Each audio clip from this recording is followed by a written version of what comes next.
السلام علیکم ورحمۃ اللہ وبرکاتہ. بسم الله الرحمن الرحیم. ټول تعریفونه د رب ذوالجلال دپاره چې خالق او مالک او پروردگار د کل عالم دی، او درود پاک په خاتم الانبیاء د مدینه جانان حضرت محمد صلی الله علیه وسلم باندې. امید د رب ذوالجلال نه ساتم چې تاسو به روغ جوړ یئ.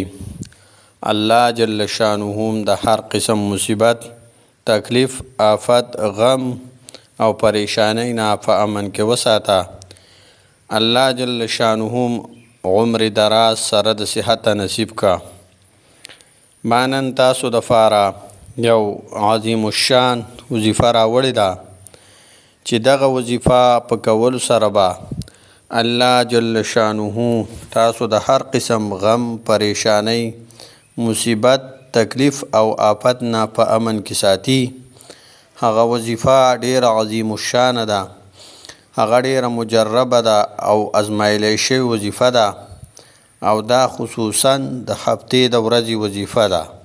یعنی د هفتې په ورځ چې کله تاسو دا وظیفه مبارکه وکئ، نو تاسو به الله جل شانه د هر قسم غم، پریشانی، مصیبت او تکلیف او آفت نه په امن کې ساتي.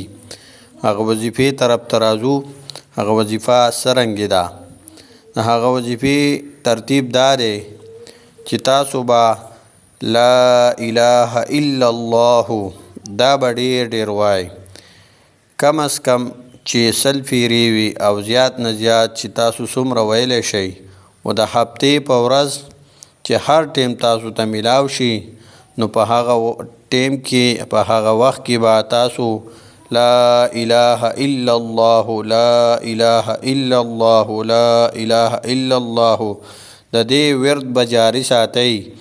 کم از کم چې سل پیرې وي او زیات نه زیات چې څومره ستاسو وس کېږي، څومره توفیق الله جل شانه درکړی او څومره طاقت وي، نو د دې وظیفې په برکت سره به تاسو الله جل شانه په خپل فضل و کرم سره د هر قسم غم، تکلیف، آفت او مصیبت او پریشانی نه به الله جل شانه ستاسو ته نجات نصیب کړي او ستاسو حاجات به د خپل غیب خزانو نه پوره کړي.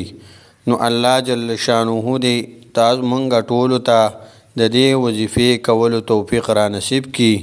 الله جل شانه به زمونږ مصیبتونه، آفتونه، تکلیفونه، غمونه او پریشانی به د دې وظیفې سره او د دې وظیفې په برکت سره او د الله جل شانه په فضل و کرم سره ختمیږي. یعنی مونږ ته به د دغه غم، پریشانی، تکلیف، آفت او مصیبت نه به مونږ ته نجات ملاویږي. السلام علیکم ورحمۃ اللہ وبرکاتہ.